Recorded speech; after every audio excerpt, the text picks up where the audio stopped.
Assalamualaikum warahmatullahi wabarakatuh. Bertemu lagi ya dengan saya, Nure Ayuningtyas Kusumastuti. Salam sejahtera dan sehat bagi kalian semua ya. Nah, pada semester ini saya akan mengampu pada mata kuliah KKPK 2 yang bobot SKS-nya itu adalah 3 SKS ya, tim teaching dengan Bu Emi yang ada 14 kali pertemuan ya, 12 kali materi, 1 kali UTS, dan 1 kali UAS. Nah, materi saya pada pertemuan yang pertama itu adalah persiapan dan pemeriksaan diagnostik yang berhubungan dengan kebidanan. Kemudian pada pertemuan yang kedua adalah tentang konsep dasar pemberian obat. Yang ketiga, pemberian obat dan cairan. Dan pertemuan yang keempat adalah persiapan dan perawatan intraoperasi. Kemudian selanjutnya nanti untuk pertemuan yang kelima dan pertemuan yang keenam yang akan mengisi adalah Bu Emi. Setelah itu kalian UTS, dan setelah UTS hingga pertemuan terakhir yang ke-13 akan diisi oleh Bu Emi. Kemudian setelah 14 kali pertemuan, kalian akan ada praktek ya. Untuk praktek ada 7 kali pertemuan, yang masing-masing pertemuan itu ada yang 2 jam dan juga ada yang 4 jam.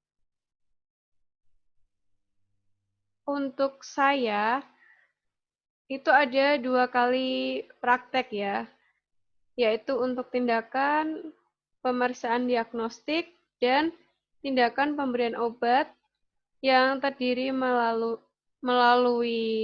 memberikan obat melalui mulut, memberikan obat melalui mata, hidung, telinga, kulit, rektum, dan vagina. Kemudian yang terakhir nanti akan ada bimbingan ya. Bimbingan dengan saya 1 kali, kemudian dengan Bu Emi 2 kali untuk bimbingan. Baik, pertemuan kali ini materi kita adalah persiapan pengambilan diagnostik, kemudian persiapan dan pengambilan spesimen, dan yang terakhir adalah persiapan untuk pemeriksaan. Baik, kita akan mulai dengan persiapan pengambilan diagnostik terlebih dahulu. Nah, sebelum kita melakukan pemeriksaan diagnostik, yang harus kita lakukan terlebih dahulu itu adalah dengan melakukan pemeriksaan laboratorium terlebih dahulu. Kenapa kita harus melakukan pemeriksaan laboratorium terlebih dahulu? Karena untuk melakukan pemeriksaan diagnostik, kita memerlukan hasil dari sampel yang akan dilakukan pemeriksaan lab terlebih dahulu. Jadi, sampel yang diambil bisa berupa sampel urin, darah, sputum atau dahak, dan sampel dari hasil biopsi yang kita ambil dari pasien atau dari penderita. Kemudian, hasil dari pemeriksaan laboratorium tersebut digunakan untuk membantu dalam mendiagnosis suatu penyakit, kemudian untuk memantau perjalanan penyakit, dan berguna sekali ya untuk menentukan prognosa. Oleh karena itu, kita juga harus tahu apa saja faktor-faktor yang akan mempengaruhi hasil dari pemeriksaan laboratorium, agar kita mendapatkan hasil yang tepat, mendapatkan hasil yang akurat. Sehingga setelah hasil pemeriksaan laboratorium itu keluar, kita bisa melakukan pemeriksaan diagnostiknya. Nah, pemeriksaan diagnosis ini dengan melakukan penilaian klinis ya tentang respon individu, respon keluarga, dan komunikan terhadap masalah kesehatan dan proses kehidupan aktual maupun potensial. Jadi, tujuan dilakukannya pemeriksaan diagnostik itu adalah yang pertama, untuk membantu menegakkan diagnosis penyakit apa yang diderita oleh pasien, apakah itu tipes, DB, hepatitis, hepatitis A, hepatitis B, C, atau D, kemudian HIV/AIDS, dan lain sebagainya. Kemudian tujuan yang kedua adalah untuk menentukan penanganan atau pengobatan yang sesuai untuk pasien yang dengan kondisi penyakit tertentu.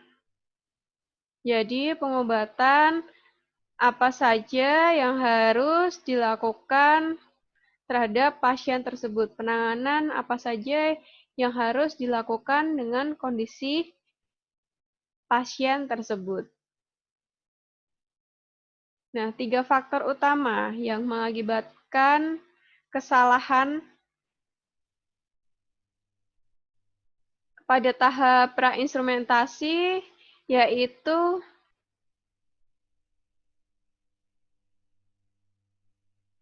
sangat perlu ya dilakukan kerjasama antara petugas kesehatan, pasien, dan juga dengan dokter.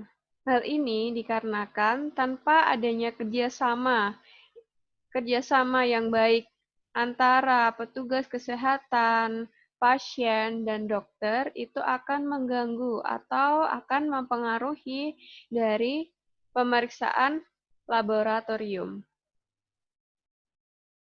Kemudian, pada tahap ini, yang perlu diperhatikan dengan benar itu adalah yang pertama, pemahaman instruksi dan pengisian formulir. Jadi, apa yang diperintahkan oleh dokter, petugas kesehatan itu harus memindahkannya ya ke dalam formulir, sehingga tidak akan terjadi pemeriksaan yang berulang ya, yang dapat mengakibatkan kerugian pada pasien. Sehingga pemeriksaan yang sudah dilakukan tersebut itu tidak akan dilakukan pemeriksaan ulang. Misalkan, pasien pada Tuan K sudah dilakukan pengambilan sampel darah, maka pasien tersebut apabila sudah ditulis di dalam formulir, maka tidak perlu lagi untuk pasien tersebut tidak akan lagi merasakan tusukan jarum untuk kedua kalinya. Atau misalkan sudah dilakukan foto ronsen, jadi pasien tersebut tidak lagi memerlukan tindakan ronsen tersebut. Selain itu juga perlu dipahami ya, pemahaman instruksi dari dokter, pemahaman perintah dari dokter itu apa, sehingga tidak terjadi kesalahan dalam melakukan pengisian formulir. Mulai dari alamat, nama, ruangan berapa, umur, jenis kelamin pasien, diagnosisnya apa, dokter pengirimnya siapa, tanggal berapa dilakukan pemeriksaan tersebut, pengobatan yang sedang diberikan apa saja, itu semua harus dimasukkan ke dalam formulir. Hal ini dimaksudkan untuk menghindari tertukarnya hasil dari pemeriksaan dengan pasien-pasien lainnya, dan juga untuk memudahkan kita, petugas kesehatan, untuk melakukan interpretasi dari hasil pemeriksaan yang telah dilakukan. Nah, yang kedua, persiapan penderita. Jadi, persiapan pada setiap jenis pemeriksaan diagnosis itu bervariasi ya. Jadi, petugas kesehatan itu harus mengikuti protokol untuk setiap jenis tindakan dari pemeriksaan diagnosis tersebut. Misalkan, persiapan untuk puasa. Untuk beberapa pemeriksaan diagnostik itu memerlukan persiapan khusus ya. Seperti misalkan puasa minimal 8 jam sebelum pemeriksaan dilakukan, atau pasien perlu membatasi makanan-makanan yang dikonsumsinya. Tujuannya dilakukan puasa ini karena 2 jam setelah makan pada setiap 800 kalori itu akan mengakibatkan peningkatan volume plasma, sehingga apabila volume plasma ini meningkat, maka akan mengakibatkan perubahan susunan kandungan bahan dalam plasma dan jumlah sel darah. Dan peningkatan ini akan mempengaruhi hasil dari pemeriksaan nantinya. Maka untuk itu diperlukan puasa 8 jam sebelumnya. Kemudian persiapan untuk obat. Persiapan untuk obat, pasien yang mengkonsumsi obat-obat tertentu, misalkan juga itu akan mempengaruhi ya hasil nantinya. Misalkan dari hasil pemeriksaan hematologi, misalkan obat asam folat, Fe, vitamin B12, dan lain-lain. Pada pemeriksaan tertentu, obat yang dikonsumsi pasien itu akan mempengaruhi hasilnya nantinya. Kemudian, pemberian kortikosteroid seperti obat antiinflamasi, obat anti alergi, obat imunosupresan, misalkan betametason, dexamethasone, prednison, itu akan menurunkan jumlah eosinofil. Nah, eosinofil ini adalah sejenis sel darah putih yang bertugas untuk memerangi substansi berbahaya ya dalam tubuh, seperti parasit dan reaksi alergi. Jadi, kalau eosinofil dalam tubuh itu tinggi, berarti ada sesuatu yang bermasalah dalam tubuh pasien tersebut. Jadi kalau eosinofil ringan itu adalah antara 500 sampai 1.500 sel per mili. Kalau eosinofil sedang itu antara 1.500 hingga 5.000 sel per mili. Dan kalau eosinofil berat itu adalah lebih dari 500 sel per mili ya. Jadi, kalau jumlah eosinofil itu meningkat, maka akan terjadi alergi dalam tubuh pasien tersebut. Jadi, kalau akan melakukan pemeriksaan diagnostik, maka observasi terlebih dahulu ya penggunaan obat apa saja yang boleh dan obat apa saja yang tidak boleh dikonsumsi. Kemudian, kalau obat yang mempunyai efek meningkatkan adrenalin, kalau adrenalin meningkat itu kan maka jumlah leukosit dan trombosit dalam tubuh pasien juga akan meningkat. Sehingga perlu melakukan observasi terlebih dahulu penggunaan obat apa saja yang telah dikonsumsi oleh pasien tersebut. Kemudian waktu pengambilan. Waktu pengambilannya biasanya bahan atau sampel yang akan diperlukan untuk pemeriksaan laboratorium itu diambil pada pagi hari ya, karena kadar dalam beberapa zat terlarut dalam urin itu akan menjadi lebih pekat pada pagi hari, sehingga lebih mudah untuk dilakukan pemeriksaan apabila kadarnya itu rendah. Kecuali kalau misalkan ada instruksi dan indikasi khusus dari dokter. Kemudian kadar besi serum juga akan lebih tinggi ya pada pagi hari dan lebih rendah pada sore hari dengan selisih 40 sampai 100 mg per dl. Jadi antara jumlah kadar besi serum pagi hari dan malam hari itu ada selisihnya ya. Kemudian jumlah eosinofil juga akan lebih tinggi antara jam 10 pagi sampai malam hari.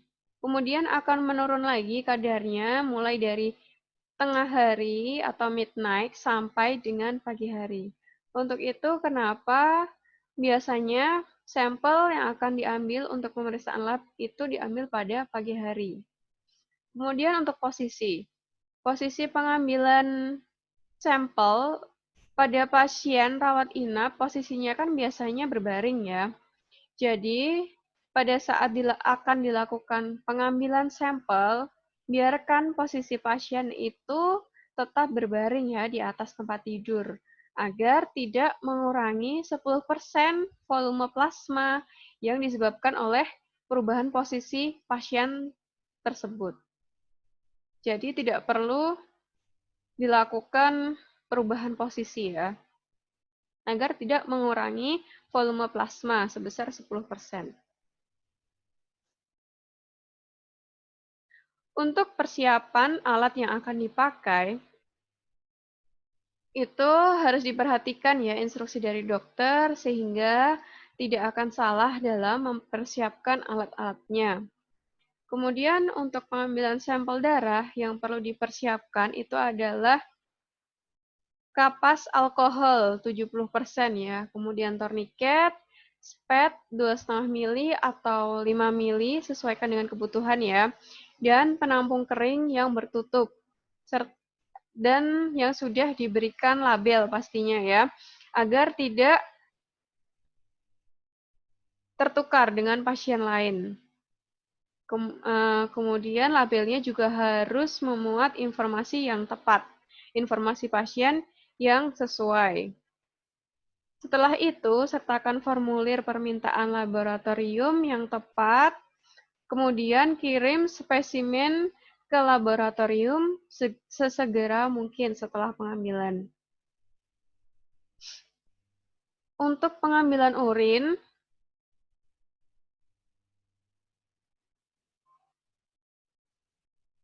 yang diperlukan itu adalah botol besar ya, yang kira-kira 2 liter, yang sudah diberi label juga, kemudian kering, bersih, dan bertutup rapat ya, yang sudah disterilkan. Harus sudah steril ya alatnya, apabila khusus untuk yang biakan. Kalau tidak yang untuk biakan, itu boleh menggunakan botol yang tidak disteril terlebih dahulu. Kalau pengambilan sampel yang menggunakan penampung khusus, biasanya itu diperlukan untuk pemeriksaan mikrobiologi atau pemeriksaan khusus lainnya. Jadi yang penting untuk diingat itu adalah label harus ditulis lengkap ya, identitas penderita pada formulir harus ditulis dengan lengkap termasuk jenis pemeriksaannya itu apa, sehingga tidak tertukar dengan pasien lainnya. Kemudian cara untuk pengambilan sampel. Kita perlu melakukan yang pertama, kita harus melakukan pendekatan dengan pasien atau dengan keluarga terlebih dahulu ya, agar pasien kita itu merasa dekat dengan kita, merasa percaya dengan kita. Sehingga saat kita mengambil sampel itu tidak akan terjadi kepanikan. Karena kepanikan pada pasien itu akan menyebabkan vena berkonstriksi, sehingga akan mempersulit dalam pengambilan sampel darah. Kemudian, jangan lupa kita tanyakan dengan benar identitas pasien sebelum mengerjakan segala sesuatunya, sehingga tindakan yang kita lakukan itu tidak tertukar dengan pasien lain. Nah, umumnya untuk pengambilan sampel itu lokasinya adalah di daerah fossa cubiti atau fossa cubiti itu adalah vena cubiti atau di daerah dekat pergelangan tangan ya. Selain itu, yang harus diperhatikan adalah kalau yang diambil di vena yang dipilih untuk pengambilan sampel jangan di daerah yang terpasang infus. Kalau infusnya misalkan di tangan kanan, maka pengambilan sampel darahnya itu dilakukan di sebelah tangan kiri. Kalau misalkan infusnya di tangan kiri, maka pengambilan sampelnya harus dilakukan di sebelah tangan kanan. Jadi tidak boleh dalam satu tangan. Kalau misalkan darahnya diambil di arteri, lakukan penusukan di daerah lipatan paha atau yang dinamakan arteri femoralis atau daerah pergelangan tangan yang disebut arteri radialis. Kalau misalkan di kapiler, umumnya diambil pada ujung jari tangan ya, yaitu pada telunjuk atau jari tengah atau jari manis dan anak daun telinga juga bisa. Khususnya pada bayi, itu dapat diambil pada ibu jari kaki atau sisi lateral tumit kaki.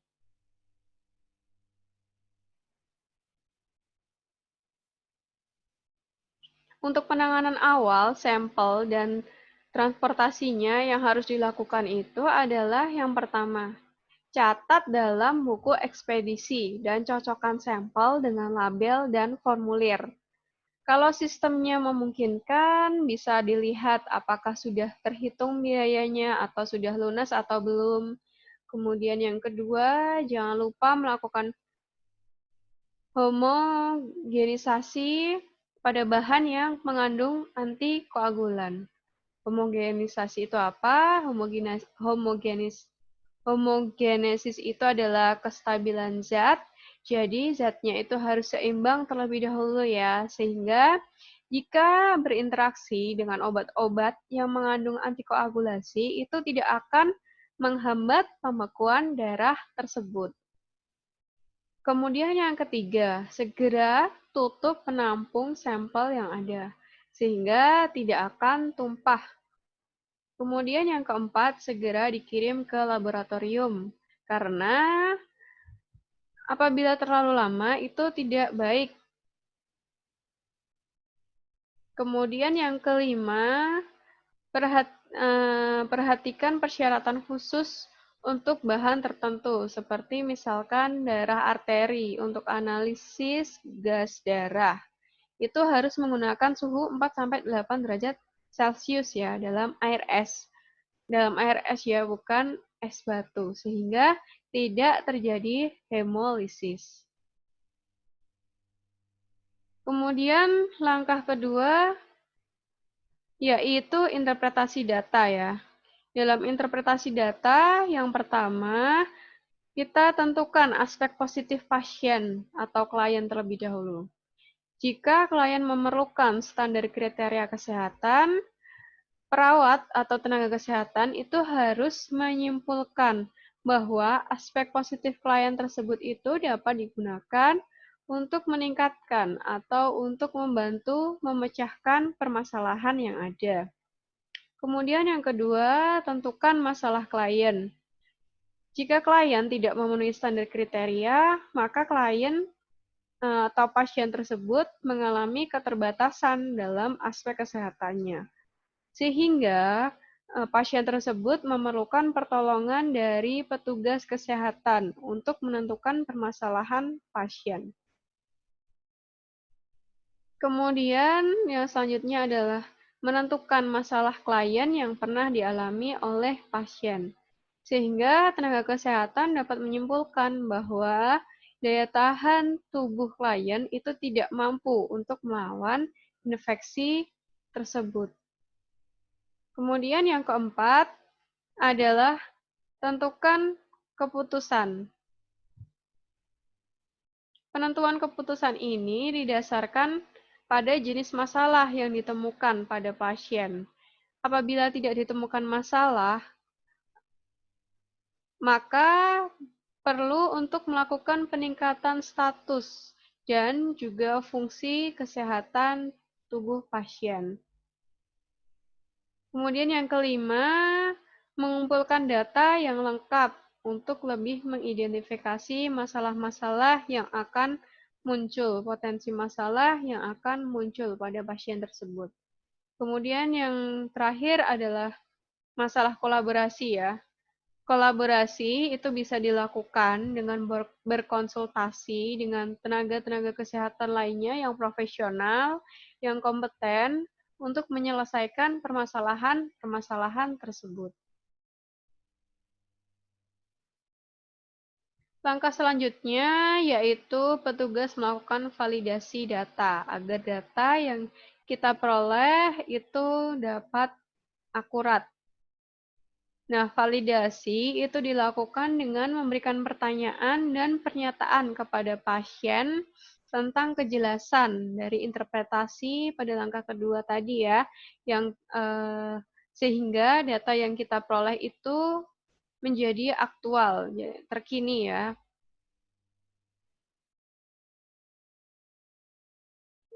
Nah, aktual ini dapat untuk menjelaskan masalah yang sedang terjadi pada saat ini ya, kalau aktual, dan harus sesuai dengan data-data klinik yang diperoleh. Kemudian potensial, nah, data tambahan yang digunakan untuk memastikan masalah keperawatan harus yang potensial, penambahan kevalitan datanya.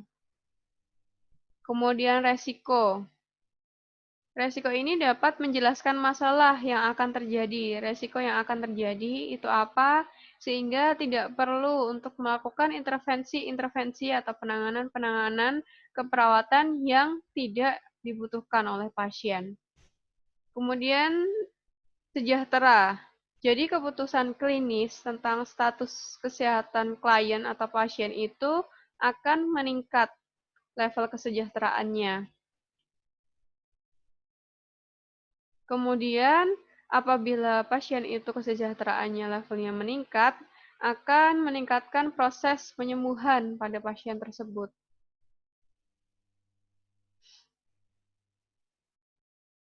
Tadi itu adalah untuk persiapan pemeriksaan diagnostik ya. Kemudian untuk persiapan pengambilan spesimen, itu ada 5 macam pengambilan sampel. Yang pertama itu adalah pemeriksaan darah, kemudian yang kedua pemeriksaan urin, yang ketiga pemeriksaan feses, yang keempat pemeriksaan sputum, dan yang kelima adalah pemeriksaan spesimen cairan vagina. Baik, kita bahas satu persatu ya. Untuk pemeriksaan darah, tempat pengambilan darah bisa dilakukan di perifer atau pembuluh darah tepi. Kemudian bisa juga di vena, bisa juga di arteri. Kalau untuk orang dewasa bisa juga diambil pada ujung jari atau bisa juga di telinga bagian bawah ya untuk pemeriksaan-pemeriksaan tertentu.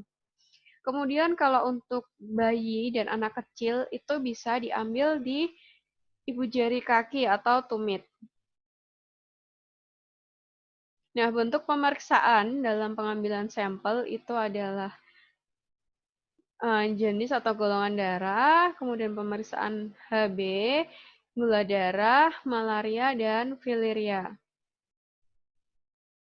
Untuk persiapan alatnya yang perlu kita siapkan adalah lancet darah atau jarum khusus, kemudian kapas alkohol 70%, kemudian kapas kering, kemudian alat pengukur HB atau kaca objek atau botol pemeriksaan, tergantung dari macam pemeriksaannya ya. Kemudian bengkok, handscoon, perla, dan pengalas. Untuk prosedur pelaksanaannya, yang pertama dan yang paling harus kalian ingat ya, karena dalam setiap ujian praktek itu seringkali mahasiswa lupa akan hal sepele ini, yaitu untuk mendekatkan alat ke dekat pasien. Agar tujuannya apa? Alat yang didekatkan di dekat pasien, agar kalian itu tidak susah saat melakukan tindakan. Jadi tidak akan mengganggu dalam pelaksanaannya. Yang kedua, beritahukan pasien. Sampaikan apa yang akan kalian lakukan. Tujuannya itu untuk apa, langkah-langkahnya nanti bagaimana. Itu harus kalian jelaskan terlebih dahulu agar pasien tidak terkejut nantinya saat kita melakukan tindakan. Kemudian pasang perlak dan pengalas. Nah, pasang perlak dan pengalas ini biasanya juga sering terlupa ya saat ujian. Jadi harus diingat untuk meletakkan perlak dan pengalas di bagian bawah tubuh yang akan kita ambil sampelnya. Jadi darah tidak tercacar di mana-mana. Kemudian yang selanjutnya setelah itu kita harus mencuci tangan 6 langkah dengan sabun dan juga air mengalir. Kemudian keringkan dengan handuk. Setelah itu kita bisa menggunakan handscoon, mengambil handscoon-nya dengan korentang ya agar tidak on. Atau bisa juga dengan tangan saja dari dalam handscoon untuk pengambilan handscoon yang pertama ya. Yang mudah pasang untuk tangan kanan terlebih dahulu.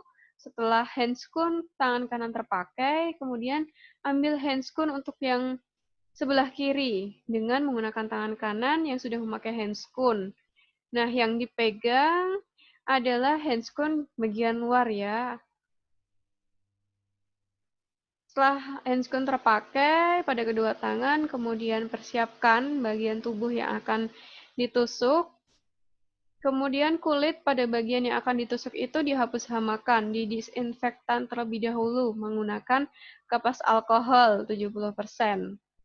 Nah, setelah dihapus hamakan, kemudian lakukan penusukan pada daerah yang telah kita tentukan tadi. Nah, setelah pengambilan darah selesai dilakukan, bekas tusukan langsung kita tekan ya dengan menggunakan kapas alkohol tadi. Sehingga darahnya itu tidak langsung keluar saat jarum suntik dikeluarkan. Agar tidak riweuh, kapas alkoholnya untuk menghapus hamakan tadi sebelum penusukan diletakkan di atas tangan di bagian atas daerah penusukan. Sehingga nanti memudahkan kalian untuk mengambilnya lagi untuk menutup bekas tusukan. Kemudian jangan lupa setelah selesai semua prasat yang kita lakukan, rapikan seluruh alat-alat yang kita gunakan dan kemudian lepaskan handscoon di klorin ya, atau bisa juga di tempat sampah infeksius. Kemudian cuci tangan dengan sabun dan air mengalir. Dan terakhir adalah dokumentasikan. Jadi setiap tindakan yang kita lakukan harus senantiasa kita dokumentasikan. Pemeriksaan yang kedua adalah pemeriksaan urin.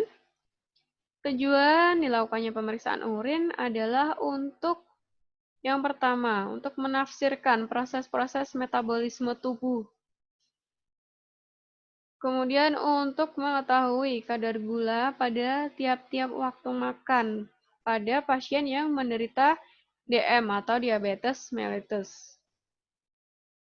Nah, jenis pemeriksaan urinnya itu ada urin sewaktu. Kalau urin sewaktu itu dikeluarkan sewaktu-waktu ya, saat diperlukan pemeriksaan. Kalau urin pagi itu dikeluarkan saat pagi hari, saat pasien bangun tidur pagi hari. Kemudian untuk urin paskaprandial, pasca itu berarti setelah ya. Nah, itu dikeluarkan setelah pasien makan.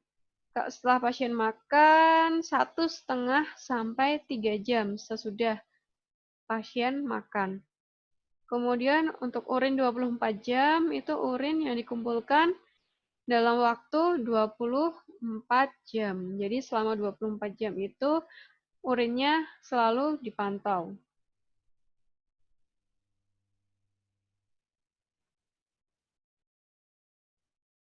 Kemudian untuk persiapan alatnya untuk pemeriksaan urin, yang pertama, formulir khusus untuk pemeriksaan urin, wadah atau tempat urin dengan tutupnya, kemudian handscoon, etiket yang ditempelkan di tempat urin tadi ya, botol urin tadi, kemudian bengkok untuk meletakkan botol urin, kemudian buku ekspedisi untuk pemeriksaan laboratorium.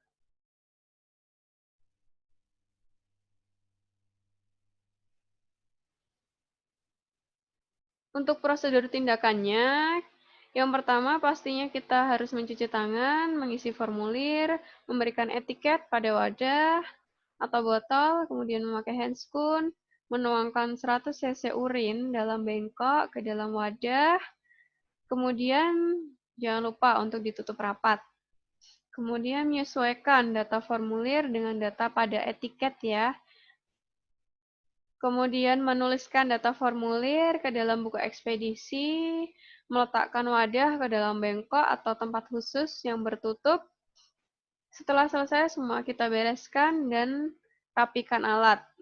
Kemudian setelah semua rapi, alatnya kita ambil semua, kemudian lepaskan handscoon.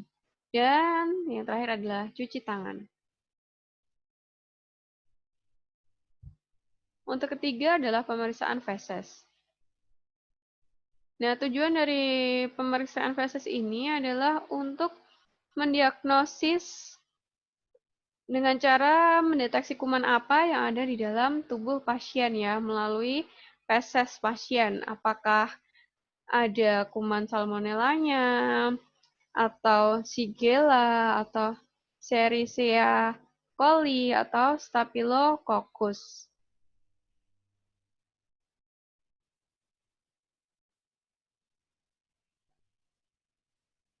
Pemeriksaan feses ini biasanya dilakukan pada pasien dewasa ya. Kalau untuk pemeriksaan lengkap bisa dilihat warnanya bagaimana, baunya bagaimana, konsistensinya bagaimana, cair, lembek, atau ada lendirnya atau tidak, ada darahnya atau tidak, ada telur cacingnya atau tidak. Sehingga yang diambil itu adalah harus feses atau tinja yang segar ya, yang masih baru masih baru diambil dari pasien.